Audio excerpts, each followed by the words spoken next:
Imagine waking up in 2050 and realizing that the human body is no longer limited by the same biological barriers we face today. Thanks to advances in biotechnology, nanotechnology, and genetic engineering, we won't just be treating diseases, we'll be optimizing every aspect of the body. It will be possible to see in the dark, withstand extreme temperatures, regenerate organs in days, and even increase memory capacity. This revolution is not science fiction. We can already see its first signs today. Neural implants, like Neuralink's prototypes, are connecting brains to computers. 3D tissue printing is already producing skin and cartilage. Gene therapy is starting to correct diseases even before a baby is born. But in 2050, these technologies will be so advanced that talking about a cure will almost feel outdated. The focus will be human enhancement. The body will no longer be something static and immutable. It will be customizable, adapting to the environment, lifestyle, and even each person's personal goals. Want to run a marathon without training? Just adjust your muscles and endurance via bioengineering. Want to remember every detail of your life? A brain upgrade can make that happen. The body of 2050 will be the greatest engineering project in history, and the engineer will be you.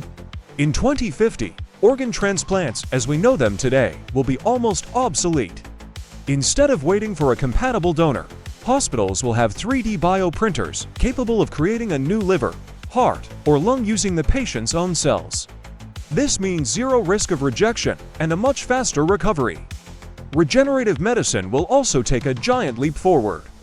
Current research on salamanders, animals capable of regenerating entire limbs, will serve as a basis for activating similar genes in humans. If you break a bone, suffer a severe burn, or even lose a finger, recovery will be measured in days or weeks, not months. Nanorobots circulating in the bloodstream will perform repairs in real time, removing clots before they cause strokes, destroying cancer cells before they form tumors, and even cleaning toxins more efficiently than the liver.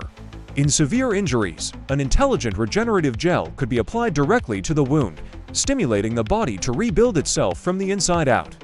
The result, a much longer life expectancy with extremely high quality. The phrase bedridden will practically cease to exist, as the body of 2050 will have self-repair abilities comparable to science fiction. In 2050, aging will not necessarily mean losing vitality. Thanks to the combination of gene therapy, medical artificial intelligence, and nanomedicine, it will be possible to reverse some aspects of cellular aging. Current research already shows that shortening of telomeres, the protective caps of DNA, is directly linked to aging. In the future, advanced therapies will be able to restore these telomeres, keeping cells young for much longer. Artificial intelligence will constantly monitor the body's parameters, predicting diseases years before their first symptoms appear and suggesting personalized interventions. Imagine receiving an alert saying that in 18 months, your body is likely to develop heart disease, and being able to prevent it entirely before it happens. Furthermore, next-generation artificial organs will work better than the originals. A synthetic heart could beat without wear for centuries, and bionic lungs could filter urban pollutants more efficiently than any mask. This revolution will create a new challenge: how to manage a population that can live 120, 130, or even 150 years in full health. Retirement as we know it will be rethought. People will have multiple careers throughout life, and learning new things at 90 will be as common as at 20. In 2050, longevity will not just mean living longer, it will mean living better, for much longer. In 2050, the relationship between humans and work will be almost unrecognizable to those living today. Full automation, driven by autonomous robots, advanced algorithms, and collaborative AI systems, will take over much of the repetitive and operational tasks, from factories to creative industries.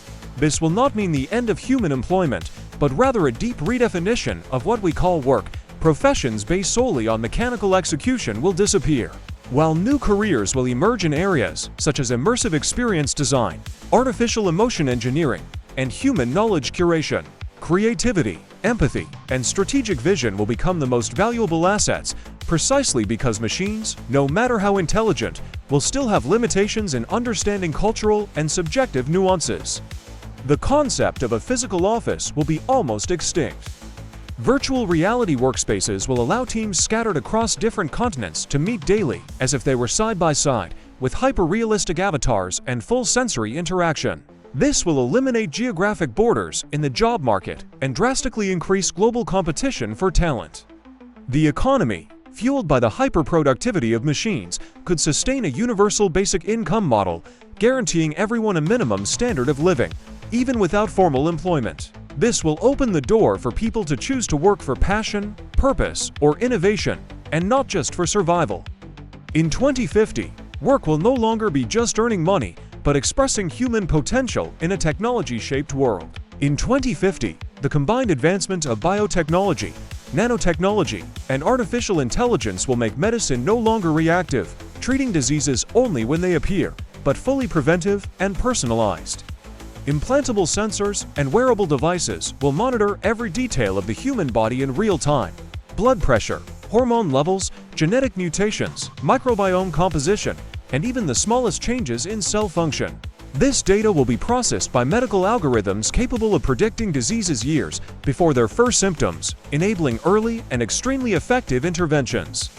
Treatments will no longer be standardized, but created specifically for each person's DNA and lifestyle, increasing effectiveness and eliminating almost all side effects. Genetic engineering will be used to correct hereditary mutations at the embryonic stage, eliminating the transmission of hundreds of diseases.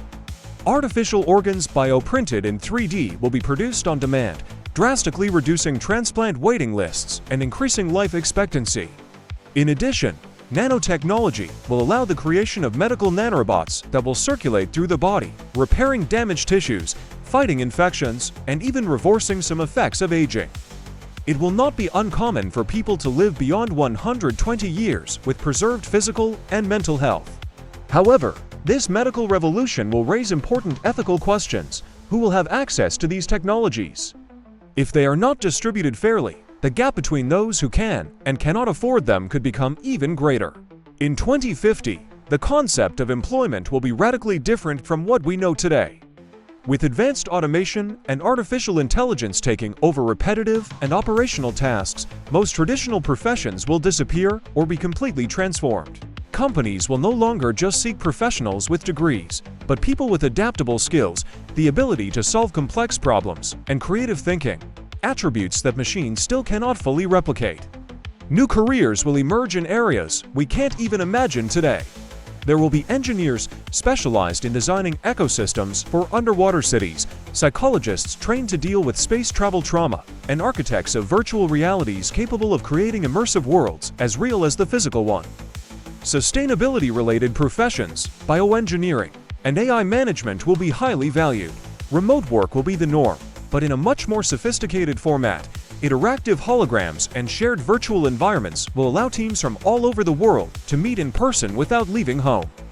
In addition, the relationship between learning and working will be continuous. Each person will need to constantly update themselves, as new technologies will change the market rapidly. On the other hand, the replacement of jobs by machines will raise debates about universal basic income and ways to ensure quality of life for all, regardless of the need to work. Society will need to find a balance between innovation, productivity, and social inclusion so that the future of work is truly beneficial for everyone.